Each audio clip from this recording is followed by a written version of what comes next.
ನಮಸ್ಕಾರ ಪ್ರೈಮ್ ನ್ಯೂಸ್ಗೆ ಸ್ವಾಗತ. ನಾನು ಮಂಜುನಾಥ್. ಈಗ ಮುಖ್ಯಾಂಶಗಳು. ತಣ್ಣಗಾಗದ ಸಾರಿಗೆ ನೌಕರರ ಆಕ್ರೋಶ. ಎಲ್ಲ ಬೇಡಿಕೆ ಈಡೇರಿಸಲು ಆಗೋಲ್ಲ ಅಂತ ಹೇಳಿದ ಸಾರಿಗೆ ಸಚಿವ. ಬಸ್ ಇಲ್ಲದೆ ಪರದಾಡಿದ ಪ್ರಯಾಣಿಕರು. ದಿಢೀರ್ ಪ್ರತಿಭಟನೆಯಿಂದ ಸಂಕಷ್ಟಕ್ಕೆ ಒಳಗಾದ ಜನರು. ತೀವ್ರ ತೊಂದರೆ ಅನುಭವಿಸಿದ ಅಂತಾರಾಜ್ಯ ಪ್ರಯಾಣಿಕರು. ಪರೀಕ್ಷೆಗಳಿಂದ ವಂಚಿತರಾದ ವಿದ್ಯಾರ್ಥಿಗಳು.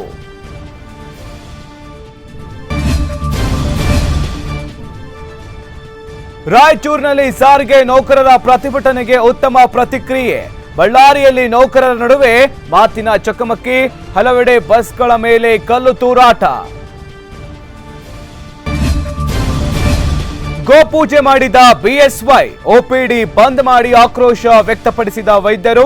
ಇತ್ತ ರಾಜ್ಯ ಸರ್ಕಾರಕ್ಕೆ ಕೊರೋನಾ ವೈದ್ಯರಿಂದ ಪ್ರತಿಭಟನೆಯ ಎಚ್ಚರ.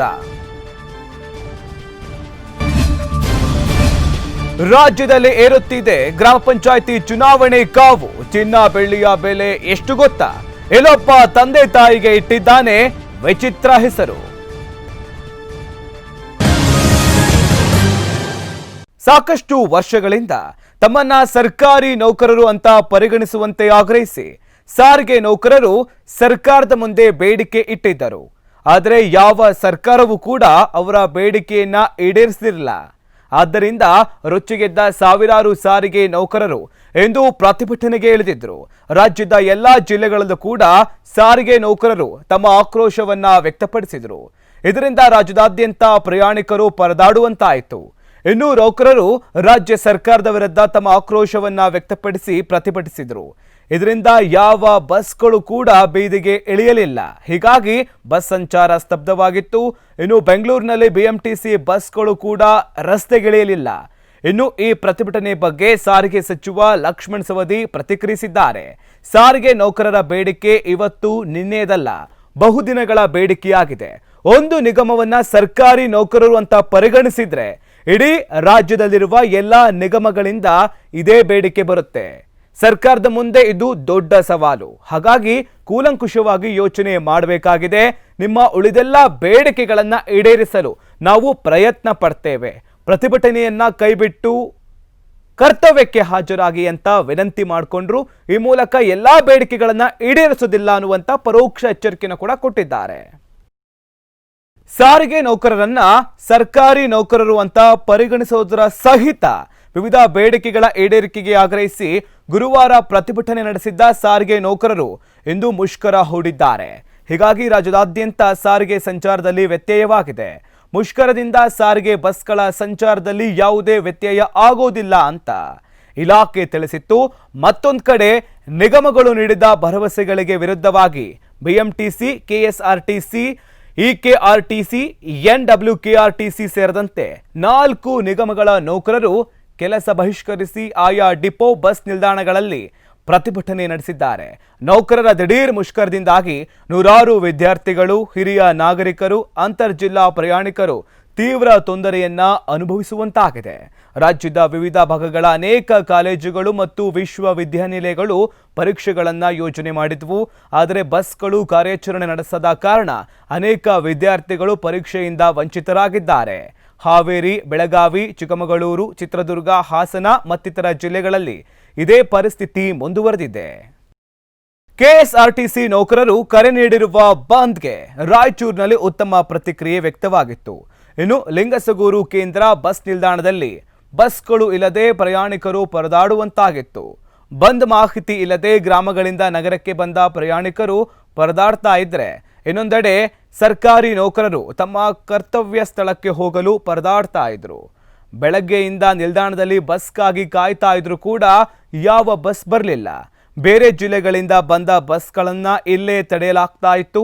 ಇದರಿಂದ ಇಂದು ನಾವು ಕೆಲಸಕ್ಕೆ ಹೋಗಲು ಆಗ್ತಾ ಇಲ್ಲ, ವಾಪಸ್ ಗ್ರಾಮಗಳಿಗೆ ಮರಳಲು ಆಗ್ತಾ ಇಲ್ಲ ಅಂತ ಪ್ರಯಾಣಿಕರು ತಮ್ಮ ಅಳಲನ್ನ ತೋಡಿಕೊಂಡ್ರು. ನಾವು ಸರ್ಕಾರಕ್ಕೆ ಅನೇಕ ಬೇಡಿಕೆಗಳು ಇಟ್ಟಿದ್ದೀವಿ. ಆದರೆ ಮುಖ್ಯವಾದ ಬೇಡಿಕೆ ಅಂದರೆ ನಮ್ಮನ್ನು ಸರ್ಕಾರಿ ನೌಕರರು ಅಂತ ಪರಿಗಣಿಸಬೇಕು ಅಂತೇಳಿ. ಸಾಮಾನ್ಯವಾಗಿ ರಾಜ್ಯದಲ್ಲಿ ಬಹಳಷ್ಟು ಕಾರ್ಮಿಕರ ಕೆಎಸ್ಆರ್ಟಿಸಿ ಕಾರ್ಮಿಕರ ಪರಿಸ್ಥಿತಿ ಜನಗಳಿಗೆ ಗೊತ್ತಿದೆ. ನಾವೇನು ಹೆಚ್ಚಿಗೆ ಹೇಳಬೇಕಾಗಿಲ್ಲ. ಆದ್ದರಿಂದ ನಾವು ರಾಜ್ಯದಲ್ಲಿ ನಮ್ಮನ್ನು ಪರವಾಗಿ ಮಾಡ್ತಕ್ಕಂಥ ಚಳವಳಿಗಳಿಗೆ ನಾವು ಬೆಂಬಲಾತ್ಮಕವಾಗಿ ಇವತ್ತು ಇಲ್ಲಿ ಬಸ್ಗಳನ್ನು ಬಂದ್ ಮಾಡಿ ಇಲ್ಲಿ ಭಾಗವಹಿಸಿದ್ದೇವೆ ಅಷ್ಟೇ. ಬಳ್ಳಾರಿಯಲ್ಲಿ ಮುಷ್ಕರದ ನಡುವೆ ಸಾರಿಗೆ ನೌಕರರ ಮಧ್ಯೆಯೇ ಮಾತಿನ ಚಕಮಕಿ ನಡೆಯಿತು.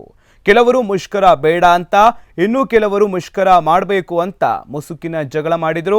ಇನ್ನು ಡಿಪೋ ಅಧಿಕಾರಿ ಮಧ್ಯ ಪ್ರವೇಶ ಮಾಡಿ ಎಲ್ಲರಿಗೂ ಸಾಂತ್ವನ ಹೇಳಿ ನಿಮ್ಮ ಬೇಡಿಕೆಗಳನ್ನು ಆದಷ್ಟು ಬೇಗನೆ ಈಡೇರಿಸ್ತೇವೆ, ಈ ಬಗ್ಗೆ ಮನವಿ ಕೂಡ ಮಾಡ್ಕೊಳ್ತೇವೆ ಸರ್ಕಾರಕ್ಕೆ. ಕೆಲವು ನೌಕರರು ಕೆಲವು ತಿಂಗಳುಗಳಿಂದ ನಮಗೆ ಸಂಬಳವೇ ಹಾಕಿಲ್ಲ, ನಮ್ಮ ಕುಟುಂಬದ ನಿರ್ವಹಣೆ ಮಾಡುವುದು ತುಂಬಾ ಕಷ್ಟಕರವಾಗಿದೆ ಅಂತ ಹೇಳಿದರೆ, ಇನ್ನು ಸಾರಿಗೆ ನೌಕರರನ್ನ ಆದಷ್ಟು ಬೇಗ ಖಾಯಂ ಸರ್ಕಾರಿ ನೌಕರರನ್ನಾಗಿ ನೇಮಕ ಮಾಡಬೇಕು ಅಂತ ಇನ್ನೂ ಕೆಲವೊಂದಿಷ್ಟು ಜನ ಈ ವೇಳೆ ಒತ್ತಾಯ ಮಾಡಿದ್ರು. ಚಿಕ್ಕಬಳ್ಳಾಪುರ ನಗರದ ಕೆಎಸ್ಆರ್ಟಿಸಿ ಬಸ್ ನಿಲ್ದಾಣದಲ್ಲಿ ಸಾರಿಗೆ ನೌಕರರನ್ನ ಸರ್ಕಾರಿ ನೌಕರರು ಅಂತ ಪರಿಗಣಿಸಬೇಕು ಅಂತ ಒತ್ತಾಯಿಸಿ ಎಲ್ಲ ಸಾರಿಗೆ ನೌಕರ ಸಿಬ್ಬಂದಿಯವರು ಪ್ರತಿಭಟನೆ ಮಾಡಿದರು. ತದನಂತರ ಶ್ರೀನಿವಾಸ್ ರವರು ಮಾತನಾಡಿ ಸಾರಿಗೆ ನೌಕರರನ್ನ ಸರ್ಕಾರಿ ನೌಕರರು ಅಂತ ಪರಿಗಣಿಸಬೇಕು ಅಂತ ಸರ್ಕಾರಕ್ಕೆ ಹಲವು ಬಾರಿ ಮನವಿ ಮಾಡಿದ್ರು ಕೂಡ ಇದುವರೆಗೆ ಯಾವುದೇ ರೀತಿಯ ಕ್ರಮವನ್ನ ತೆಗೆದುಕೊಂಡಿಲ್ಲ. ನಮಗೆ ನೀಡುವ ಸಂಬಳದಲ್ಲಿ ಮನೆ ಬಾಡಿಗೆ ಹಾಗೂ ಹೆಂಡತಿ ಮಕ್ಕಳನ್ನ ಸಾಕುವುದು ತುಂಬಾನೇ ಕಷ್ಟವಾಗಿದೆ, ಸಾಕಬೇಕಾದ ಪರಿಸ್ಥಿತಿ ಬಂದ್ಬಿಟ್ಟಿದೆ. ಹೀಗಾಗಿ ನಿಗಮ ಮಂಡಳಿಗಳಿಂದ ನಮಗೆ ಕಡಿಮೆ ವೇತನವನ್ನ ನೀಡ್ತಾ ಇದ್ದಾರೆ. ಆದ್ದರಿಂದ ನಾವು ಜೀವನ ಮಾಡುವುದಕ್ಕೆ ತೀರಾ ಕಷ್ಟಕರವಾಗ್ತಾ ಇದೆ. ನಮಗೆ BPL ಕಾರ್ಡ್ ಅಥವಾ ಇತರ ಸೌಲಭ್ಯಗಳನ್ನ ಒದಗಿಸಿ ಕೊಡಬೇಕು ಅಂತ ಈ ವೇಳೆ ವಿನಂತಿ ಮಾಡಿಕೊಂಡ್ರು. ಸಾರಿಗೆ ನೌಕರರನ್ನ ಸರ್ಕಾರಿ ನೌಕರರು ಎಂಬುದಾಗಿ ಪರಿಗಣಿಸುವಂತೆ ಒತ್ತಾಯಿಸಿ ನಡೆಯುತ್ತಾ ಇರುವಂತಹ ಪ್ರತಿಭಟನೆ ತಾರಕಕ್ಕೇರ್ತಾ ಇದೆ. ಬೇಡಿಕೆ ಈಡೇರಿಕೆಗೆ ಆಗ್ರಹಿಸಿ ನಡೆಸ್ತಾ ಇರುವ ಪ್ರತಿಭಟನೆ ಉಗ್ರ ರೂಪ ತಾಳಿದ್ದು, ಬೆಂಗಳೂರು ನೆಲಮಂಗಲ ಹೆದ್ದಾರಿಯಲ್ಲಿ ಕೆಎಸ್ಆರ್ಟಿಸಿ ಬಸ್ ಮೇಲೆ ಕಲ್ಲು ತೂರಾಟ ಕೂಡ ನಡೆಸಲಾಗಿತ್ತು. ಅಲ್ಲದೆ ಕಲಬುರಗಿ, ಶಿವಮೊಗ್ಗ ಹಾಗೂ ರಾಮನಗರದಲ್ಲೂ ಕೂಡ ಸಾರಿಗೆ ಬಸ್ಗಳ ಮೇಲೆ ಕಲ್ಲು ತೂರಾಟ ಮಾಡಲಾಗಿದೆ.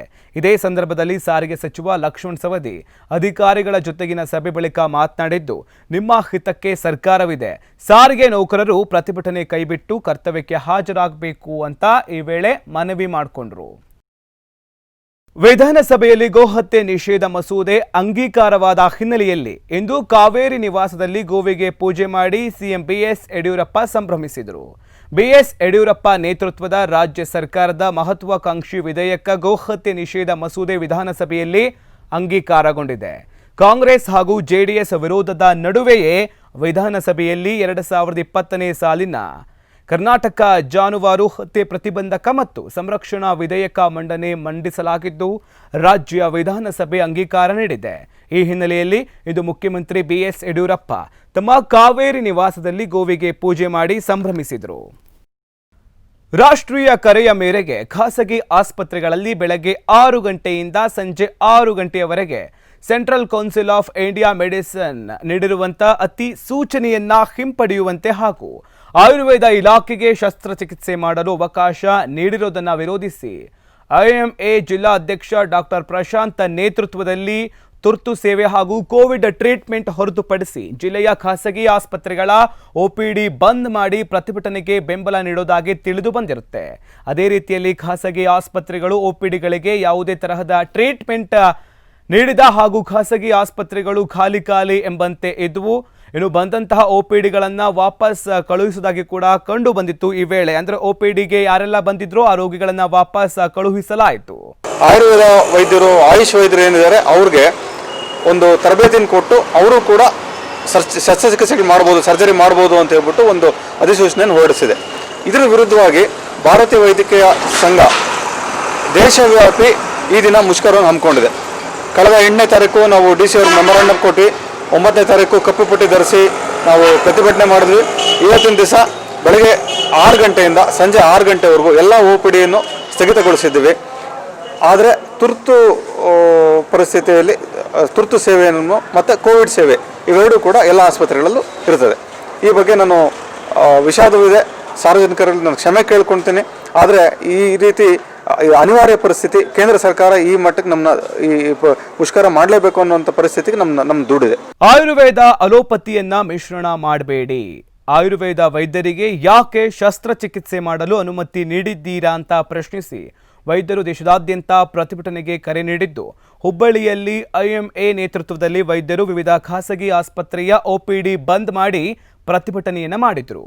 ಆಯುರ್ವೇದದ ವೈದ್ಯರಿಗೆ ಶಸ್ತ್ರಚಿಕಿತ್ಸೆ ನಡೆಸುವ ಕುರಿತು ನೀಡಿರುವ ಅನುಮತಿಯನ್ನ ಕೂಡಲೇ ಹಿಂತೆಗೆದುಕೊಳ್ಳಬೇಕು. ಎಲ್ಲ ಕೋವಿಡ್ ಮತ್ತು ಶಸ್ತ್ರರಹಿತ ವೈದ್ಯಕೀಯ ಸೇವೆಗಳನ್ನು 2 ಗಂಟೆಗಳ ಕಾಲ ಸ್ಥಗಿತ ಮಾಡುವ ಮೂಲಕ ತಮ್ಮ ವಿರೋಧವನ್ನ ವ್ಯಕ್ತಪಡಿಸಿದರು. ಇನ್ನು ಅಪೆಂಡಿಕ್ಸ್, ಪಿತ್ತಕೋಶ, ಹಾನಿಕಾರವಲ್ಲದ ಗೆಡ್ಡೆ ತೆಗೆಯುವುದು, ಗ್ಯಾಂಗ್ರೀನ್, ಹಲ್ಲಿನ ರೂಟ್ ಕೆನಾಲ್ ಮುಂತಾದ ಸಾಮಾನ್ಯ ಶಸ್ತ್ರಚಿಕಿತ್ಸೆಗಳನ್ನು ನಡೆಸುವ ತರಬೇತಿಯನ್ನು ಪಡೆದ ನಂತರ ಆಯುರ್ವೇದ ವೈದ್ಯರು ಕೂಡ ಇಂಥ ಶಸ್ತ್ರಚಿಕಿತ್ಸೆಗಳನ್ನು ನಡೆಸಬಹುದಾಗಿದೆ ಅಂತ ಹೇಳಿತ್ತು. ಸಿಸಿಐಎಂನ ಈ ನಿರ್ಧಾರವನ್ನ ಭಾರತೀಯ ವೈದ್ಯಕೀಯ ಸಂಘ ತೀವ್ರವಾಗಿ ಆಕ್ರೋಶ ವ್ಯಕ್ತಪಡಿಸಿತ್ತು. ವೈದ್ಯಕೀಯ ಶಿಕ್ಷಣ ಇಲಾಖೆಗೆ ಪತ್ರ ಬರೆದಿರುವ ಸ್ಥಳೀಯ ವೈದ್ಯರುಗಳು ಕೆಲವು ಬೇಡಿಕೆಗಳನ್ನು ಮುಂದಿಟ್ಟಿದ್ದು ಅವುಗಳನ್ನು ಈಡೇರಿಸದೆ ಹೋದರೆ ಕೋವಿಡ್-19 ಕರ್ತವ್ಯಕ್ಕೆ ಬಹಿಷ್ಕಾರ ಹಾಕುವುದಾಗಿ ಎಚ್ಚರಿಕೆ ನೀಡಿದ್ದಾರೆ. ವೈದ್ಯಕೀಯ ಶಿಕ್ಷಣ ಇಲಾಖೆಗೆ ಬರೆದಿರುವ ಪತ್ರದಲ್ಲಿ ಸ್ಥಳೀಯ ವೈದ್ಯರುಗಳ ಒಕ್ಕೂಟ, ವೈದ್ಯಕೀಯ ವಿದ್ಯಾರ್ಥಿಗಳು, ಸಾಕಷ್ಟು ಜನರು ಕೂಡ ಸಾಕಷ್ಟು ತಿಂಗಳುಗಳಿಂದ ಕೋವಿಡ್-19 ಕರ್ತವ್ಯದಲ್ಲಿದ್ದು ಇದರಿಂದ ಅವರ ವೈದ್ಯಕೀಯ ಶಿಕ್ಷಣ ಕಲಿಕೆಗೆ ಹಿನ್ನಡೆಯಾಗ್ತಾ ಇದೆ. ಪ್ರಸಕ್ತ ಶೈಕ್ಷಣಿಕ ಸಾಲಿನ ಟ್ಯೂಷನ್ ಶುಲ್ಕವನ್ನ ಮನ್ನಾ ಮಾಡಬೇಕು, ತಮ್ಮ ಕೋವಿಡ್ ಸೇವೆಗಳನ್ನು ಗುರುತಿಸಿ ಕೋವಿಡ್ ಅಪಾಯ ಭತ್ಯೆಯನ್ನ ನೀಡಬೇಕು ಅಂತ ಒತ್ತಾಯಿಸಿದರು. ಈ ಒಕ್ಕೂಟದಲ್ಲಿ ಸುಮಾರು 5,000 ಸ್ಥಳೀಯ ವೈದ್ಯರುಗಳಿದ್ದಾರೆ. ಕರವೇ ವೀರ ಕನ್ನಡಿಗರ ಘರ್ಜನೆ ಸಂಘಟನೆಯ ಪ್ರಶ್ನೆಗೆ ನಾಗಾಭರಣರ ಉತ್ತರ: ಹೌದು, ಮರಾಠ ಅಭಿವೃದ್ಧಿ ಪ್ರಾಧಿಕಾರ ವಿಚಾರಕ್ಕೆ ಸಂಬಂಧಪಟ್ಟಂತೆ ಈಗಾಗಲೇ ಬಂದ್ ಕೂಡ ಮಾಡಲಾಗಿದೆ. ಸಾಕಷ್ಟು ಕನ್ನಡಪರ ಸಂಘಟನೆಗಳು ಆಕ್ರೋಶವನ್ನು ಕೂಡ ವ್ಯಕ್ತಪಡಿಸಿವೆ. ಇದರ ನಡುವೆ ಕೆಲವೊಂದಿಷ್ಟು ಸಿನಿಮಾ ಮಂದಿ ಮಾತ್ರ ಈ ಹೋರಾಟಕ್ಕೆ ಬೆಂಬಲದ ರೀತಿಯ ನಿಲುವಿನಲ್ಲಿ ಮಾತನಾಡಿದ್ದಾರೆ. ಆದರೆ ಸಾಕಷ್ಟು ಹಿರಿಯ ನಟನಟಿಯರು, ಕಲಾವಿದರು ಈ ಬಗ್ಗೆ ಮಾತನಾಡಿಲ್ಲ. ಹೀಗಾಗಿ ವಿಚಾರಕ್ಕೆ ಸಂಬಂಧಪಟ್ಟಂತೆ ನೀವು ಯಾಕೆ ಧ್ವನಿ ಎತ್ತುತ್ತಾ ಇಲ್ಲ ಅಂತ ಕರವೇ ವೀರ ಕನ್ನಡಿಗರ ಘರ್ಜನೆ ಸಂಘಟನೆ ವತಿಯಿಂದ ಕನ್ನಡ ಅಭಿವೃದ್ಧಿ ಪ್ರಾಧಿಕಾರದ ಅಧ್ಯಕ್ಷ ಟಿ.ಎನ್. ನಾಗಾಭರಣ ಅವರಿಗೆ ಪ್ರಶ್ನೆ ಮಾಡಲಾಯಿತು. ಈ ವೇಳೆ ಸರ್ಕಾರದ ವ್ಯಾಪ್ತಿಯಲ್ಲಿ ನಾನು ಕೆಲಸ ಮಾಡ್ತಾ ಇದ್ದೇನೆ, ಹೀಗಾಗಿ ಮಾತನಾಡಲು ಆಗೋದಿಲ್ಲ ಅಂತ ನಾಗಾಭರಣ ಅವರು ಪ್ರತಿಕ್ರಿಯೆ ನೀಡಿದ್ದಾರೆ. ಈ ನಡುವೆ ಕೆಲವೊಂದಿಷ್ಟು ಮಾತುಕತೆ ಕೂಡ ನಡೆಯಿತು. ಚಿಕ್ಕಬಳ್ಳಾಪುರ ನಗರದ ಭುವನೇಶ್ವರಿ ವೃತ್ತದ ಶಿವನ ದೇವಾಲಯದ ಆವರಣದಲ್ಲಿ ಗೋ ಹತ್ಯೆ ನಿಷೇಧ ಕಾಯ್ದೆ ಜಾರಿಯಾದ ಹಿನ್ನೆಲೆಯಲ್ಲಿ ಬಿಜೆಪಿ ಜಿಲ್ಲಾ ಘಟಕದಿಂದ ಗೋವುಗಳನ್ನು ಪೂಜಿಸಿ ಸಿಹಿ ಹಂಚುವ ಮೂಲಕ ಸಂಭ್ರಮಾಚರಣೆ ಮಾಡಲಾಯಿತು.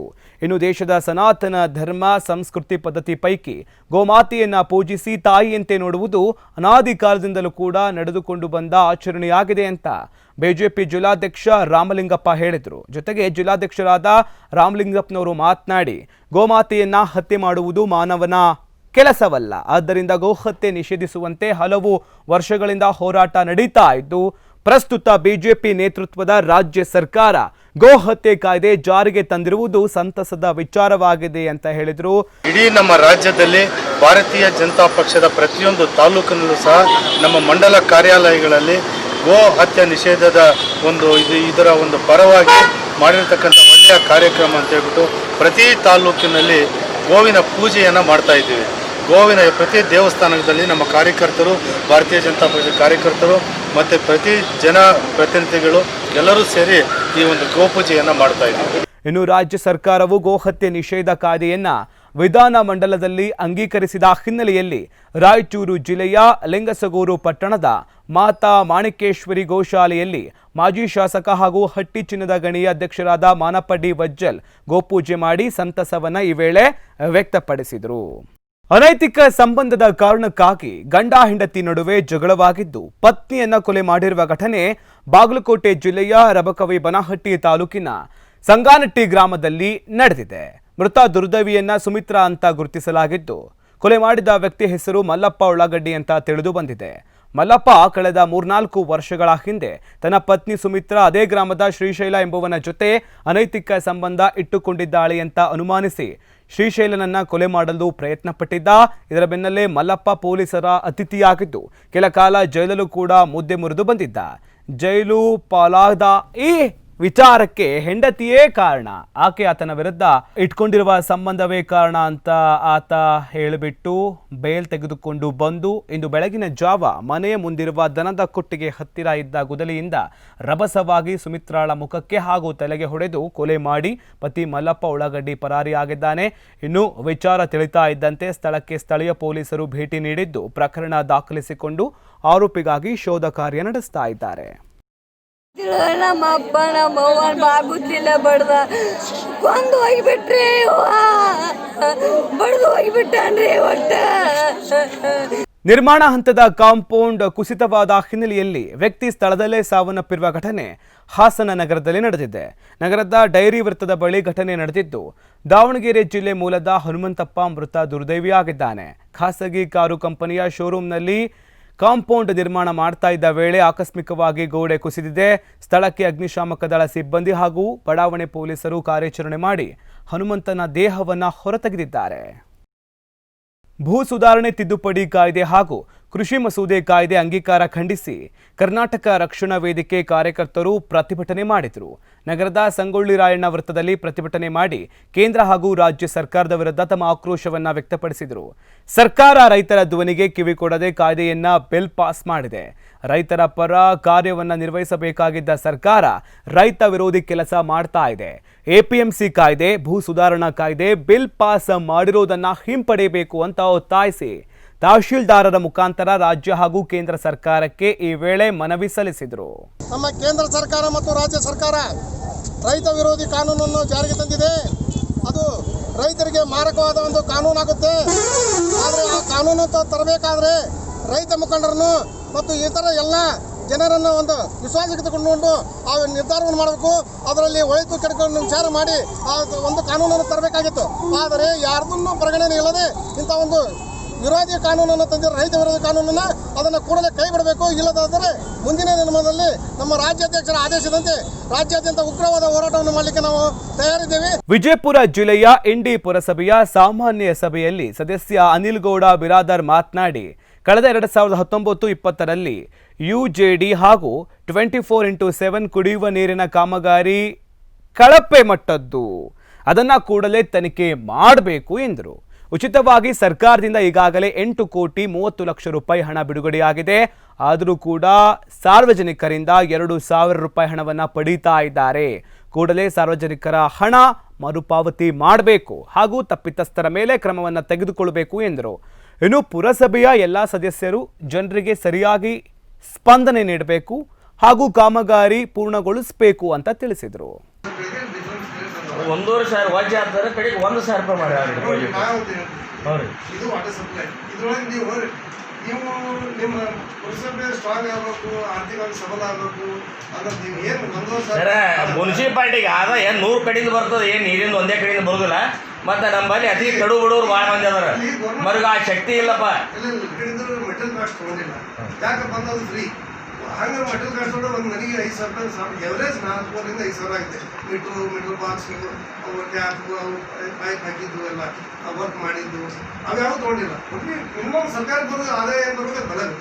ಜಿಲ್ಲಾಧಿಕಾರಿಗಳ ಕಚೇರಿ, ಪೌರಾಡಳಿತ ಇಲಾಖೆ ಹಾಗೂ ಪುರಸಭೆ ಕಾರ್ಯಾಲಯ ವತಿಯಿಂದ ಮೊಬೈಲ್ ಆ್ಯಪ್ ಮೂಲಕ ಶಾಲೆಯಿಂದ ಹೊರಗುಳಿದಿದ್ದ ಮಕ್ಕಳ ಸಮೀಕ್ಷೆ ತರಬೇತಿ ಕಾರ್ಯಾಗಾರವನ್ನು ಮಳವಳ್ಳಿ ಪಟ್ಟಣದಲ್ಲಿ ನಡೆಸಲಾಯಿತು. ಪಟ್ಟಣದ ಪುರಸಭೆಯ ಸಿಡಿಎಸ್ ಭವನದಲ್ಲಿ ನಡೆದ ಕಾರ್ಯಕ್ರಮವನ್ನು ಪುರಸಭೆ ಅಧ್ಯಕ್ಷೆ ರಾಧಾ ನಾಗರಾಜು ಉದ್ಘಾಟಿಸಿದರು. ಇನ್ನು ಪುರಸಭೆ ಉಪಾಧ್ಯಕ್ಷ ನಂದಕುಮಾರ್ ಮಾತನಾಡಿ, ರಾಜ್ಯದಲ್ಲಿರುವ ಎಲ್ಲ ಮಕ್ಕಳು ಶಿಕ್ಷಣವನ್ನು ಪಡೆಯಬೇಕೆಂಬ ಉದ್ದೇಶದಿಂದ ನ್ಯಾಯಾಲಯ ಹಾಗೂ ಸರ್ಕಾರವು ಮಕ್ಕಳ ಸಮೀಕ್ಷೆ ನಡೆಸಲು ಆದೇಶ ಹೊರಡಿಸಿದೆ. ಇದಲ್ಲದೆ ಮಕ್ಕಳ ಸಮೀಕ್ಷೆಯನ್ನು ಅಂಗನವಾಡಿ ಕಾರ್ಯಕರ್ತೆಯರು ನಡೆಸುವ ಮೂಲಕ ಮಕ್ಕಳುಗಳನ್ನು ಗುರುತಿಸಿ ಶಾಲೆಗಳಿಗೆ ಸೇರಿಸುವ ಕೆಲಸ ಮಾಡಬೇಕು. ಇದಕ್ಕೆ ಆಯಾಯ ಪುರಸಭೆ ವಾರ್ಡಿನ ಸದಸ್ಯರು ಕೂಡ ನಿಮಗೆ ಸಹಾಯವನ್ನ ಮಾಡ್ತಾರೆ ಎಂದರು. ಇದೇ ವೇಳೆ ಪುರಸಭೆ ಮುಖ್ಯಾಧಿಕಾರಿ ಗಂಗಾಧರ್ ಮಾತನಾಡಿ, ಪ್ರತಿಯೊಬ್ಬ ಅಂಗನವಾಡಿ ಕಾರ್ಯಕರ್ತೆಯರು ಆಯಾಯ ವಾರ್ಡ್ನಲ್ಲಿ ಮನೆ ಮನೆಗೂ ಕೂಡ ತೆರಳಿ 1 ರಿಂದ 14 ವರ್ಷದ ಮಕ್ಕಳು ಶಾಲೆಗೆ ಹೋಗ್ತಾ ಇರುವವರು ಎಷ್ಟು, ಹೋಗ್ತಾ ಇಲ್ಲದವರು ಎಷ್ಟು ಎಂಬುದನ್ನು ಮೊಬೈಲ್ ಆ್ಯಪ್ ಮೂಲಕ ಲೋಡ್ ಮಾಡಬೇಕು ಅಂತ ತಿಳಿಸಿದರು. ಗಣತಿದಾರರು ಪುರಸಭೆ ವ್ಯಾಪ್ತಿಯಿಂದ ಅಂಗನವಾಡಿಯವರು, ಪುರಸಭಾ ಸಿಬ್ಬಂದಿ ಮತ್ತು ಇತರ ಸಿಬ್ಬಂದಿಗಳು ಬರ್ತಾರೆ. ಆ ಬಂದಂಥ ಸಮಯದಲ್ಲಿ ವಾರ್ಡ್ನ ಸದಸ್ಯರ ಗಮನಕ್ಕೆ ತಂದು ನಾವು ತಿಳಿಸ್ತಾ ಇದ್ದೀವಿ. ಈಗ ಆಲ್ರೆಡಿ ನಾವು ಅದಕ್ಕೋಸ್ಕರ ಅಧ್ಯಕ್ಷ ಉಪಾಧ್ಯಕ್ಷ ಕಳಿಸೋದು. ನೆಕ್ಸ್ಟ್ ವಾರ್ಡ್ ಸದಸ್ಯ 23 ಸದಸ್ಯರಿಗೂ ತಿಳಿಸಿ ಬಂದಾಗ ಅವ್ರ ಕಡೆಯಿಂದ ಸಪೋರ್ಟ್ ಆಗುತ್ತೆ. ಪ್ರತಿಯೊಬ್ಬ ಮಕ್ಕಳು ಸಹ ಶಿಕ್ಷಣದಿಂದ ವಂಚಿತರಾಗಬಾರ್ದು ಅನ್ನೋ ಏನೋ ಒಂದು ಮಹತ್ತರವಾದಂಥ ಒಂದು ಉದ್ದೇಶದಿಂದ ಈ ಒಂದು ಕಾರ್ಯಕ್ರಮವನ್ನು ನೀವು ಪುರಸಭಾ ವತಿಯಿಂದ ಅಂಗನವಾಡಿ ಸಹಾಯಕರು, ಅಂಗನವಾಡಿ ಕಾರ್ಯಕರ್ತೆಯರೊಡನೆ ಒಡಗೂಡಿ ಈ ಒಂದು ಕಾರ್ಯಕ್ರಮವನ್ನು ನೀವು ಯಶಸ್ವಿಯಾಗಿ ಮಾಡಬೇಕು ಅಂತೇಳಿ ಸರ್ಕಾರದ ಆದೇಶ ಹಾಗೂ ಕೋರ್ಟ್ ಆದೇಶ ಆಗಿರ್ತದೆ. ಸಕ್ಕರೆ ನಾಡು ಮಂಡ್ಯ ಜಿಲ್ಲೆ ಮಾತ್ರವಲ್ಲದೆ ರಾಜ್ಯದಾದ್ಯಂತ ಕಾನೂನು ಬಾಹಿರವಾಗಿ ನಡೀತಾ ಇರುವ ಗ್ರಾಮ ಪಂಚಾಯಿತಿ ಸದಸ್ಯರ ಹರಾಜು ಪ್ರಕ್ರಿಯೆ ಸರಿಯಲ್ಲ. ಬದಲಿಗೆ ಚುನಾವಣೆ ಪ್ರಕ್ರಿಯೆ ಎಂಬುದು ಪ್ರಜಾಪ್ರಭುತ್ವ ವ್ಯವಸ್ಥೆಯ ಪರಿಕಲ್ಪನೆ ಅಂತ ತಹಶೀಲ್ದಾರ್ ಅಹಮದ್ ತಿಳಿಸಿದರು. ನಾಗಮಂಗಲ ಪಟ್ಟಣದ ಮಿನಿ ವಿಧಾನಸೌಧದ ತಮ್ಮ ಕಚೇರಿಯಲ್ಲಿ ಕರೆಯಲಾಗಿದ್ದ ಸುದ್ದಿಗೋಷ್ಠಿಯಲ್ಲಿ ಮಾತನಾಡಿದ ಅವರು, ರಾಜ್ಯ ಚುನಾವಣಾ ಆಯೋಗದ ನಿರ್ದೇಶನದ ಮತ್ತು ಜಿಲ್ಲಾಧಿಕಾರಿಗಳ ಆದೇಶದಂತೆ ತಾಲೂಕಿನ 27 ಗ್ರಾಮ ಪಂಚಾಯಿತಿಗಳ ಒಟ್ಟು 389 ಸ್ಥಾನಗಳಿಗೆ ಇದೇ 27ರಂದು ಚುನಾವಣೆ ನಡೆಯಲಿದೆ ಎಂದು ಡಿಸೆಂಬರ್ 11ರಿಂದ ಡಿಸೆಂಬರ್ 16ರವರೆಗೆ ಸರ್ಕಾರಿ ರಜಾ ದಿನಗಳನ್ನು ಹೊರತುಪಡಿಸಿ ನಾಮಪತ್ರ ಸಲ್ಲಿಸಲು ಅವಕಾಶವಿದ್ದು, ಡಿಸೆಂಬರ್ 17ರಂದು ನಾಮಪತ್ರಗಳ ಪರಿಶೀಲನೆ ಹಾಗೂ ಡಿಸೆಂಬರ್ 19ರಂದು ನಾಮಪತ್ರ ಹಿಂತೆಗೆದುಕೊಳ್ಳಲು ಅವಕಾಶವಿರುತ್ತೆ. ಅವಶ್ಯವಿದ್ದರೆ ಡಿಸೆಂಬರ್ 27ರ ಬೆಳಗ್ಗೆ 7ರಿಂದ ಸಂಜೆ 5ರವರೆಗೆ ಮತದಾನ ನಡೆಯಲಿದೆ. ಇದುವರೆಗಿದ್ದ 224 ಮತಕೇಂದ್ರಗಳ ಜೊತೆಗೆ ಕೋವಿಡ್-19 ಹಿನ್ನೆಲೆಯಲ್ಲಿ ಹೆಚ್ಚುವರಿಯಾಗಿ 27 ಸೇರಿ ಒಟ್ಟು 251 ಮತಕೇಂದ್ರಗಳಲ್ಲಿ ಸಾಕಷ್ಟು ಜನ ಪುರುಷರು ಮತ್ತು ಮಹಿಳೆಯರು ಕೂಡ ಮತವನ್ನ ಚಲಾವಣೆ ಮಾಡ್ತಾರೆ. ಸೊ ಇವರಿಂದ ಮತದಾನ ನಡೆಯಲಿದೆ.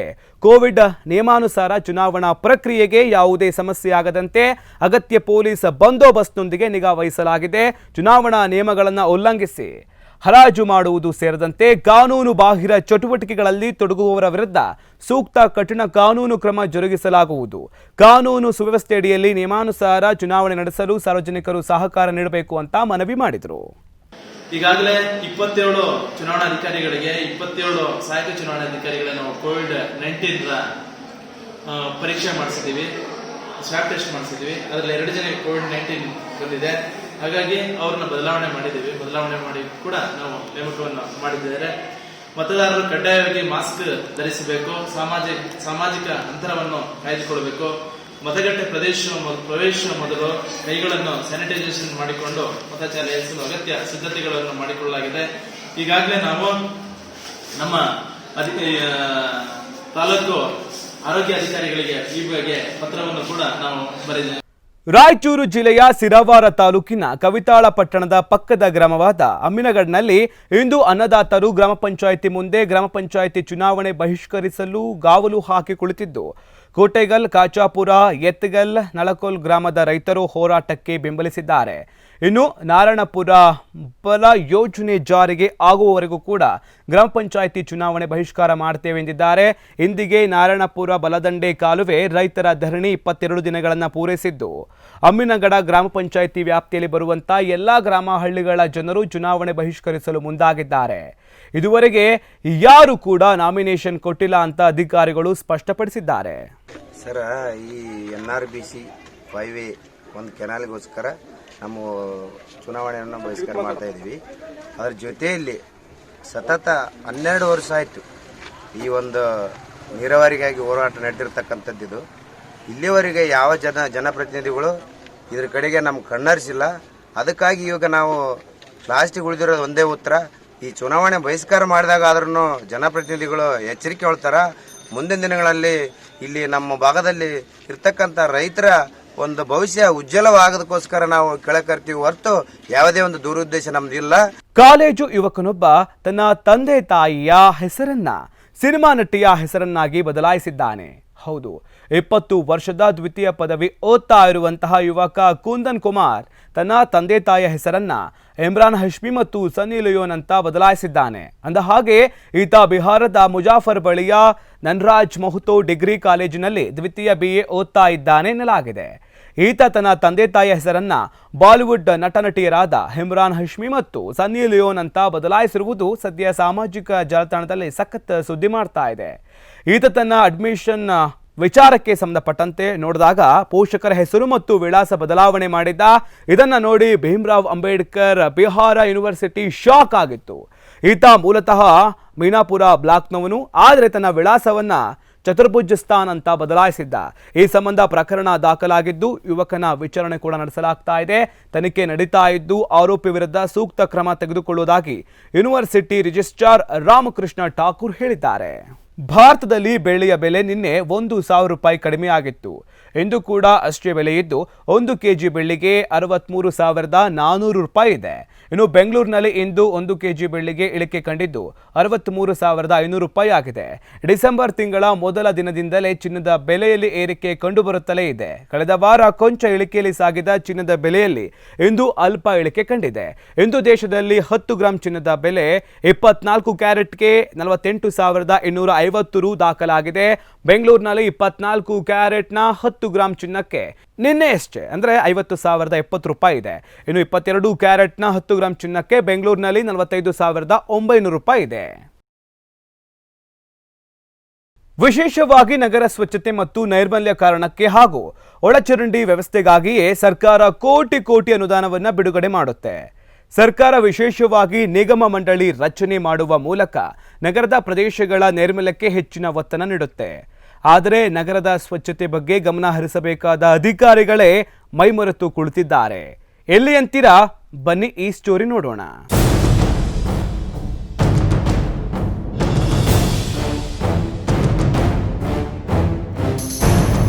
ಹೌದು, ಇದು ಗೊಮ್ಮಟ ನಗರಿ ವಿಜಯಪುರ ಜಿಲ್ಲೆಯ ಎಂಡಿ ಪಟ್ಟಣದ ಪುರಸಭೆಯ 17ನೇ ವಾರ್ಡ್ನ ಕತೆ ವ್ಯತೆಯಾಗಿದೆ.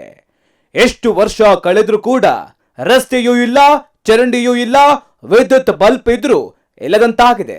ಎಲ್ಲಿ ನೋಡಿದ್ರೂ ಕಲುಷಿತ ಕಸದ ರಾಶಿ, ಕಲುಷಿತ ಮೋರಿಯ ನೀರು ರಸ್ತೆಯ ಮೇಲೆಲ್ಲ ಹರಡಿಕೊಂಡಿದ್ದು ಅಧಿಕಾರಿಗಳ ದಿವ್ಯ ನಿರ್ಲಕ್ಷ್ಯಕ್ಕೆ ಸಾಕ್ಷಿಯಾಗಿದೆ. ಇಂತಹ ಕೆಟ್ಟ ಪರಿಸ್ಥಿತಿಯಲ್ಲಿ ಕರೀಂನಗರದ ನಿವಾಸಿಗಳ ಜನರ ಬದುಕು ಬಹಳ ದುರಂತದ ಬದುಕಾಗಿದ್ದು ಈಗಾಗಲೇ ಕರೀಂನಗರದಲ್ಲಿ ಹಲವಾರು ರೋಗಾಣುಗಳಿಂದ ಜನರು ನರಳಾಡ್ತಾ ಇದ್ದಾರೆ.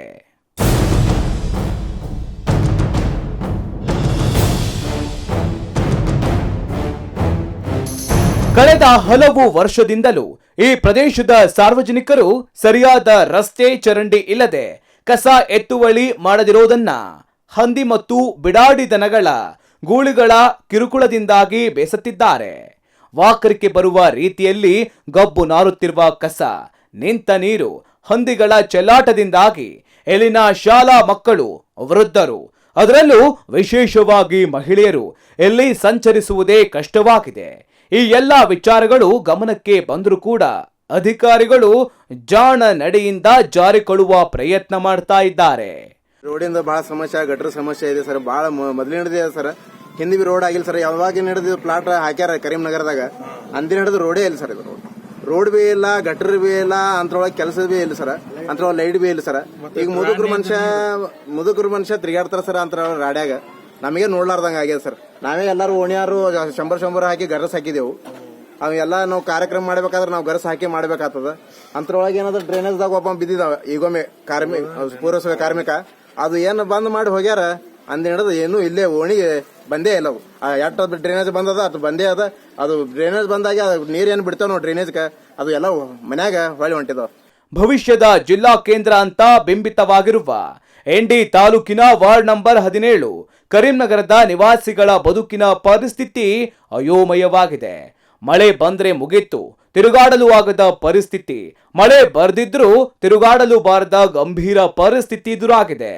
ರಸ್ತೆಯ ಮೇಲೆ ಯಾವಾಗಲೂ ಚರಂಡಿ ನೀರು ನಿಂತಿದ್ದು ಸುರಕ್ಷತೆ ಇಲ್ಲದ ವಾತಾವರಣದಿಂದ ಈ ವಾರ್ಡ್ ನಲುಗಿ ಹೋಗಿದೆ.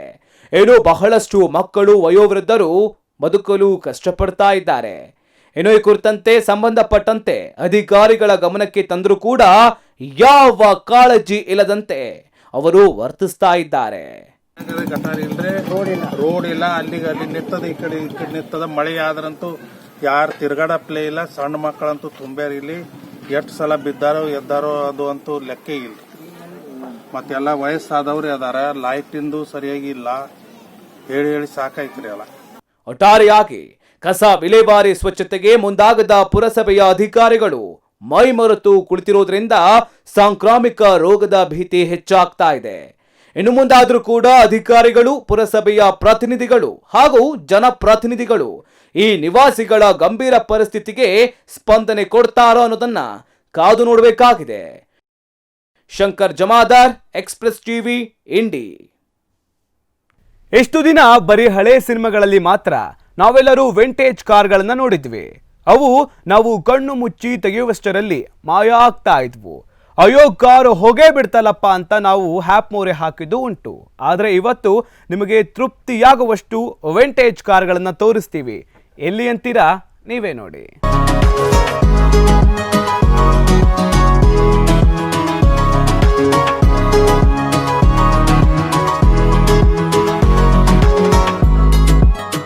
ಲಾರ್ಡೋ ಮೌಂಟ್ ಪ್ಯಾಟಿನ್, ರಾಷ್ಟ್ರಕವಿ ಕುವೆಂಪು, ಎಂಜಿಆರ್, ಮೋತಿಲಾಲ್ ನೆಹರು ಅವರಂತಹ ಅನೇಕ ಗಣ್ಯಾತಿ ಗಣ್ಯರು ಉಪಯೋಗ ಮಾಡ್ತಾ ಇದ್ದ ಕಾರುಗಳು ಈಗ ಒಂದೇ ಸೂರಿನಡಿಯಲ್ಲಿದ್ದು ಮತ್ತಷ್ಟು ಗಣ್ಯರ ಕಾರುಗಳು ಎಲ್ಲೇ ನೋಡಲು ಸಿಗುತ್ತವೆ.